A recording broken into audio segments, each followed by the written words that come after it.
Good evening. You're now with me, Lorenzo Isaac, for TVS Nightline. Here are the headlines for tonight. A 14-year-old boy opens fire in a Georgia high school, killing 2 students and 2 teachers.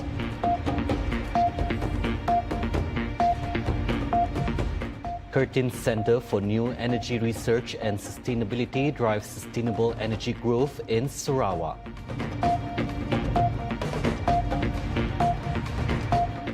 More than 3,000 people are expected to flood the Sri AMAN Sports Complex for the upcoming Malaysia Day celebration.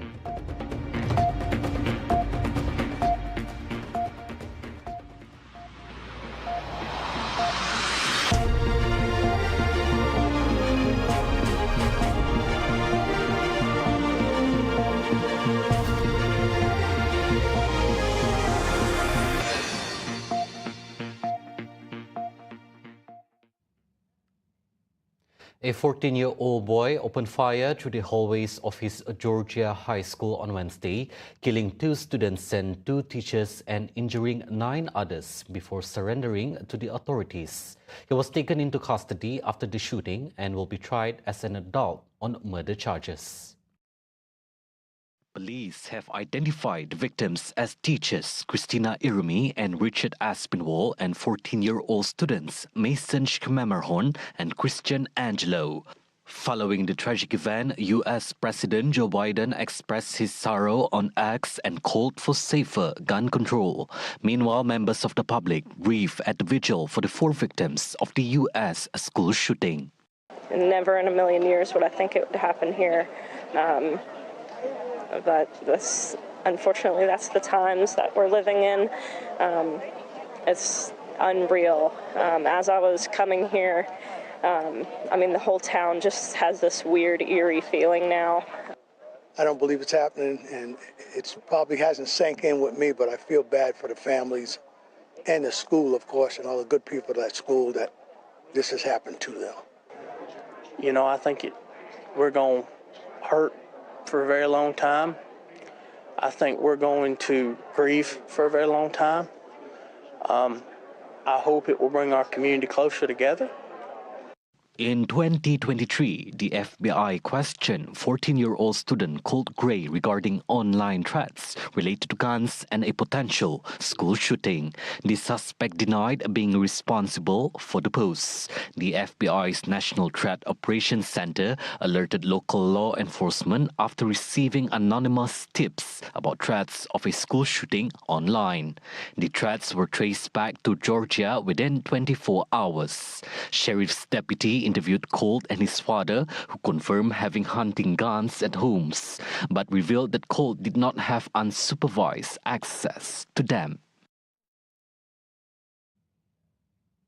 The establishment of the Center for New Energy Research and Sustainability, CONSERV at Curtin University Malaysia, marks a big leap forward for the institution in promoting sustainable energy development. Premier Sarawak Dato' Peningidan Sri Abang Johari Tun Openg said that the research hub will serve as a platform for innovation, collaboration and the development of advanced technologies, driving the energy transition efforts in the region. Abang Johari said this in a text speech read by Sarawak Transport Minister Dato' Sri Lee Kim Shin at the International Conference on Energy Transition and Exhibition 2024 in Miri earlier today. It aligns perfectly with our state's vision to position Sarawak as a leader in clean energy solutions, not only for Malaysia, but for the wider ASEAN region. I would like to commend University Malaysia for its forward-looking approach in integrating research, education and industry collaboration in this crucial area.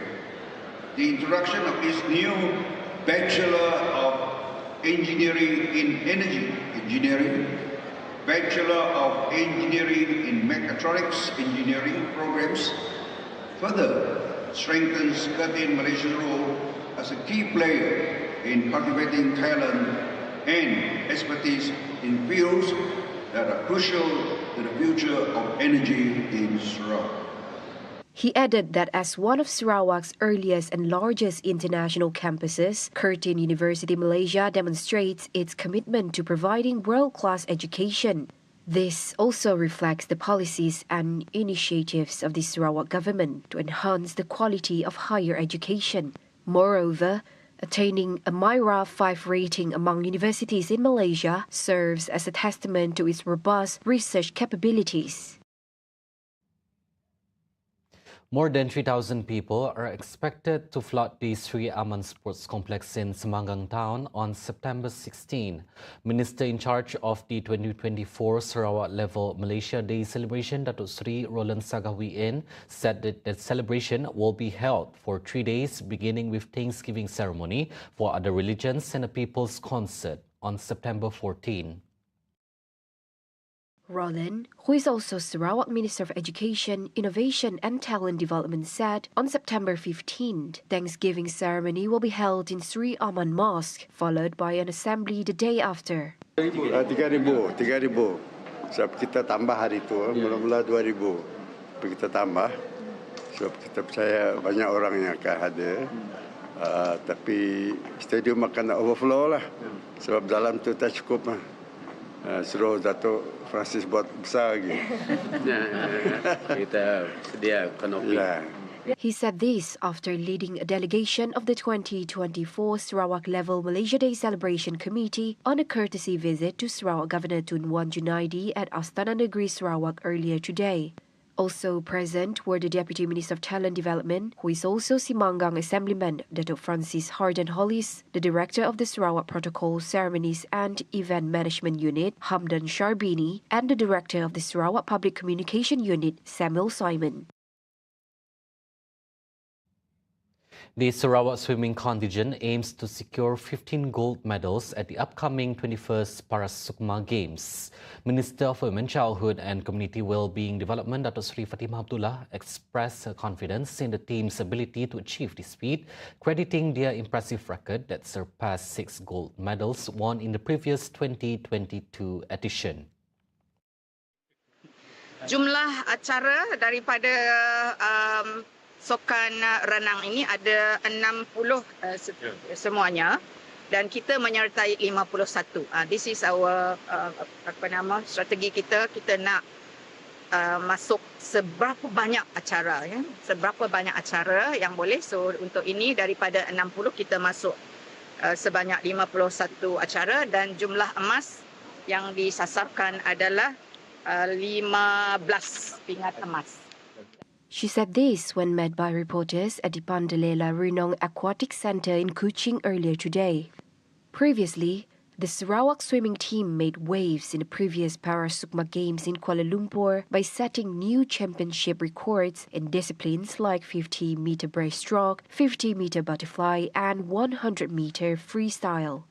For the upcoming Parasukma Sarawak 2024 edition, scheduled from September 23rd to 28, a total of 10 events will be contested, including athletics, swimming, badminton, table tennis, 10-pin bowling, boccia, lawn ball, weightlifting, archery and chess. The State Farmers Organisation Sarawak PPPS One-Stop Centre is expected to significantly enhance the state's agricultural sector. Sarawak Minister for Food Industry, Commodity and Regional Development, Dr. Stephen Rundi Utom, said that the PPPS Centre will play a vital role in supporting farmers and livestock breeders in addressing various issues across the value chain, including crops, livestock and fisheries. And the whole project cost funded by Sarawak government, 20 million. And the purpose of this building is a one-stop center where we can create at the retail or downstream or something like, if you're aware of like CPPC, collection center, processing and so on. The reason being, we want all those involved in agriculture in Sarawak to have all the way complete supply chain.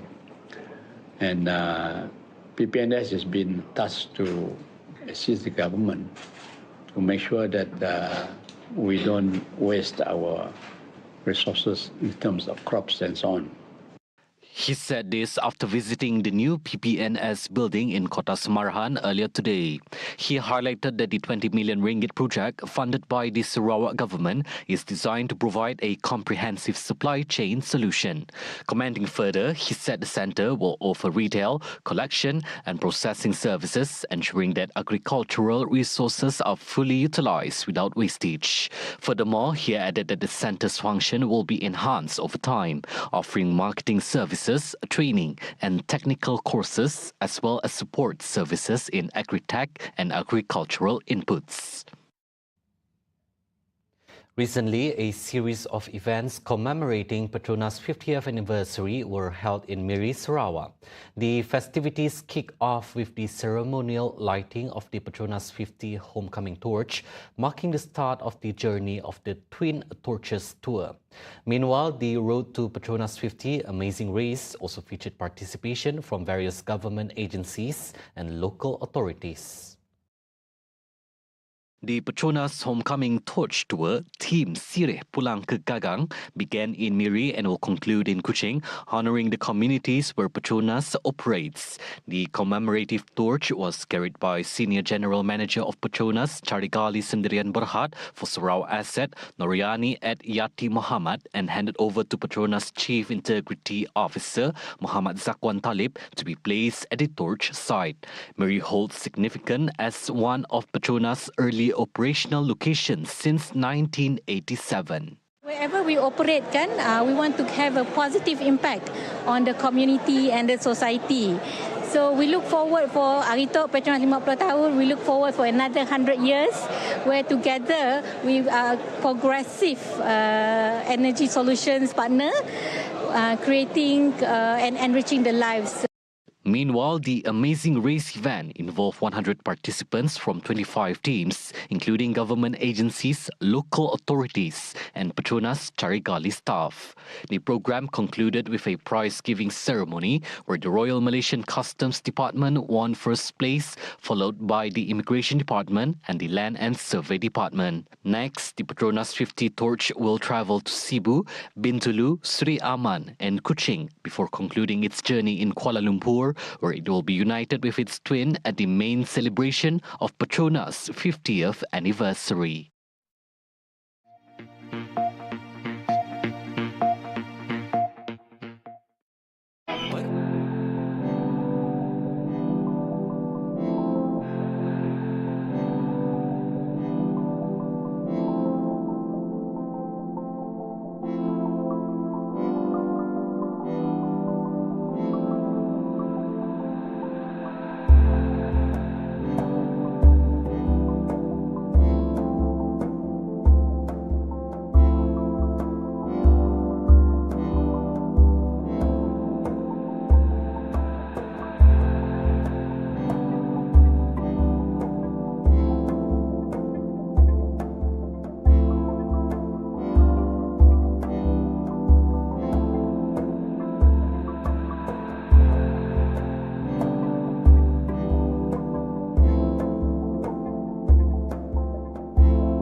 Welcome back. Malaysia will maintain trade relations with all countries despite its intention to join BRICS Intergovernmental Organization. Prime Minister Dato' Seri Anwar Ibrahim said that Malaysia's future participation in BRICS will enhance the country's economic diplomacy efforts and allow member states to share mutual benefits. When we are part of the globalized world, we believe in continuing our trade relationship with all. Being in BRICS would allow us to benefit and share. Malaysia now is this hub for semiconductor in the region. There are some fields that we can share, but there are a lot of other areas we can. But I think the Global South network of BRICS would give us an opportunity to leverage to ensure that there is a fair trade practices, that the international financial infrastructure is not monopolized by one country or one region. And then essentially it will be beneficial not only to Malaysia, but I think to the global south and naturally to the whole world. He said this during a question and answer session at the plenary session of the 9th Eastern Economic Forum, EEF, in Vladivostok, Russia on Thursday. He further stated that Malaysia has strong trade relations with the United States and Europe, as well as China, which remains as one of the country's key partners. As for Russia, Anwar noted that there are vast opportunities to enhance bilateral relations across various sectors. Still on EEF, Prime Minister Datuk Seri Anwar Ibrahim said Russia can tap on Malaysia's strength as a global leader in Islamic finance. He shared to the audience that Malaysia is regarded as a global leader in the sector, boasting a robust ecosystem of institutions that not only adhere to Sharia principles but also drive innovation in financial instruments. One area ripe for collaboration includes Islamic finance, where Malaysia is regarded as a global leader, boasting a robust ecosystem of institutions that not only adhere to Sharia principles, but also drive innovation in financial investments.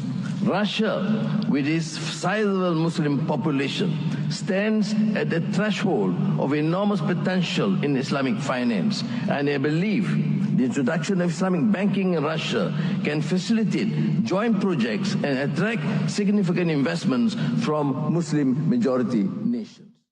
He said this when addressing the plenary session at the 9th Eastern Economic Forum, EEF, in Vladivostok, Russia on Thursday. Russia launched its Islamic banking system in 4 major Muslim-dominated regions in the country, beginning September 1st last year as part of the 2-year pilot program.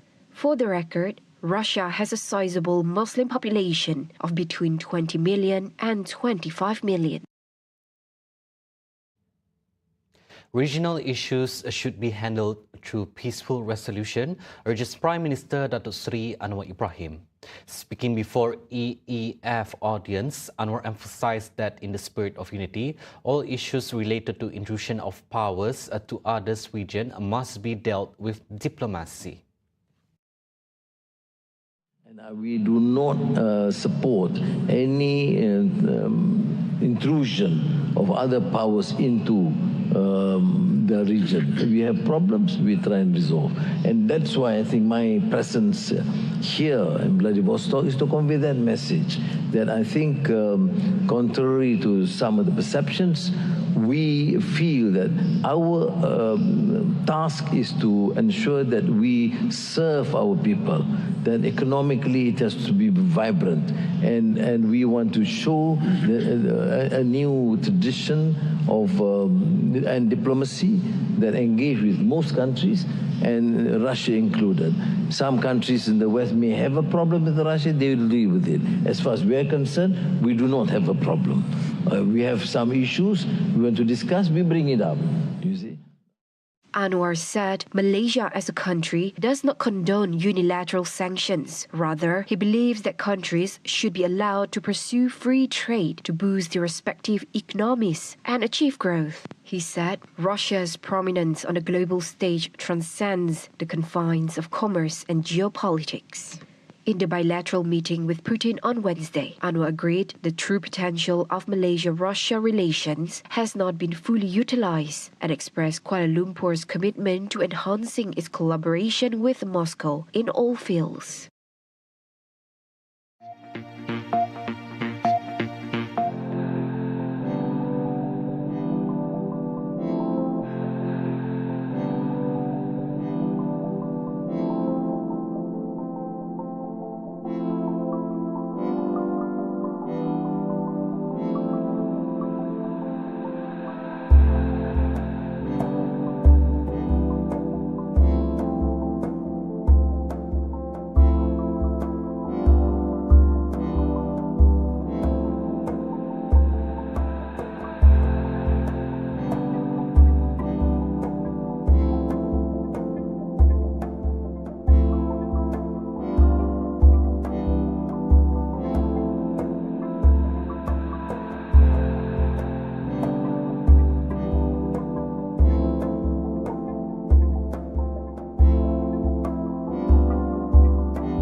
On to world news. 6 people tragically lost their lives and 3 individuals remain missing following a devastating incident where a passenger boat sank on the Ucayali River in the Peruvian Amazon.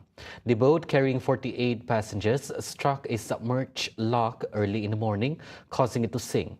Among the passengers were teachers and other individuals. Navy Captain Jonathan Novoa confirmed the death toll, revealing that the victims were aged between 30 and 45 years old. While most of the passengers were successfully rescued by other boats, the search continues for the 3 individuals who are still unaccounted for. In response to the tragedy, the police, Navy and the prosecutor's office have mobilized efforts to conduct search and rescue operations. The ill-fated vessel had departed from Pucallpa and was en route to Atalaya, a journey of approximately 727 kilometers northeast of Lima.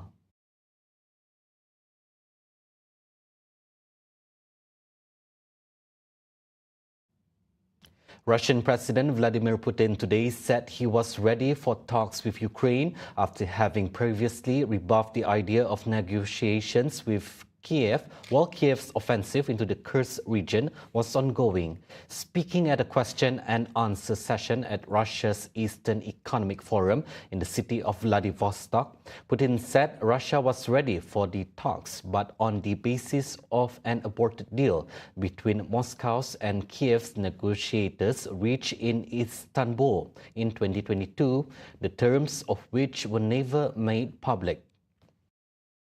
Мы никогда не отказывались от этого, но не на основе каких-то эфемерных там требований, да, а на основе тех документов, которые были согласованы и фактически парафированы в Стамбуле. Говорю еще раз, если действительно возникнет такое желание вести переговоры, мы не отказывали, но на базе тех договоренностей, которые были зафиксированы, достигнуты и зафиксированы в Стамбуле. The Kremlin has repeatedly claimed that Russia and Ukraine were on the verge of a deal in the spring of 2022, shortly after Moscow launched its offensive in Ukraine. France is still waiting to learn the identity of its new prime minister almost 2 months after legislative elections left the country in political deadlock, with President Emmanuel Macron battling to find a name that will be acceptable to Parliament. Meanwhile, France Unbowed, LFI and the New Popular Front NFP are calling for massive demonstrations on Saturday to refuse to allow the results of the legislative elections to be stolen from them, denouncing an incredibly serious situation that cannot go unanswered. Nous soutenons pleinement et totalement cet appel à se mobiliser. C'est que cette situation d'une incroyable gravité ne peut pas rester sans réponse et que les Françaises et les Français doivent se mobiliser. Doivent se mobiliser pour refuser qu'on leur vole le résultat des élections législatives, pour refuser que le message qu'ils ont envoyé au premier tour et au deuxième tour soit totalement écrasé, nié, invisibilisé par l'action d'un homme seul, le président de la République, de plus en plus isolé. Et donc nous soutenons pleinement ces appels à se mobiliser. Nous appelons massivement les Françaises et les Français ce samedi à participer à Paris et dans toute la France à ces initiatives. Sources close to the president had indicated an announcement was possible as soon as Wednesday evening, but later made clear no news was expected until Thursday at the earliest. Conservative former Minister Xavier Bertrand had been seen as the favourite, but his chances appeared to recede throughout the day. Macron had also been sounding out opinion on a return to office for former Socialist Prime Minister Bernard Cazeneuve. An entirely new name also entered the fray on Wednesday, the right-wing mayor of the southern city of Cannes, David Lesnard. Hamas today accused Benjamin Netanyahu of trying to thwart a Gaza truce deal after the Israeli Prime Minister said that the Palestinian group has rejected everything in negotiations. The blame trading comes as Netanyahu faces pressure to seal a deal that would free the remaining hostages. Netanyahu maintains that Israel must retain control over the Philadelphia corridor along the Egypt-Gaza border to prevent weapons smuggling to Hamas. Meanwhile, Hamas is demanding complete Israeli withdrawal from the area and on Thursday said Netanyahu's insistence on the border zone aims to thwart reaching an agreement. The Palestinian group says a new deal is unnecessary because they agreed months ago to a truce outlined by US President Joe Biden. On Telegram, Hamas cautioned against falling into the trap of Netanyahu and his tricks, who uses negotiations to prolong the aggression against Palestinians. U.S. State Department spokesman Matthew Miller told reporters that Washington thinks there are ways to address the impasse.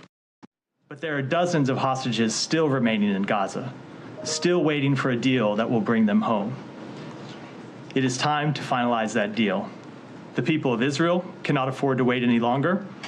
The Palestinian people, who are also suffering the terrible effects of this war, cannot afford to wait any longer.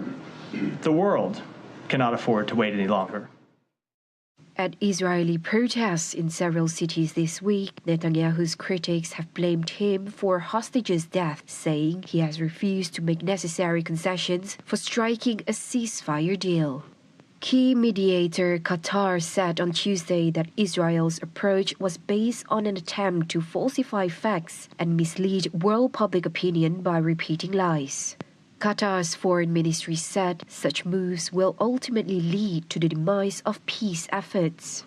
Israel's ongoing genocide of Gaza has so far killed at least 40,861 people, according to the health ministry in Hamas-run territory. The UN Rights Office said most of the dead are women and children. See the world closer with TVS as we bring you the latest news updates both locally and internationally. For more headlines anytime, anywhere, just head on to our official website at tvsarawak.my or follow us on our social media platforms at TV Sarawak.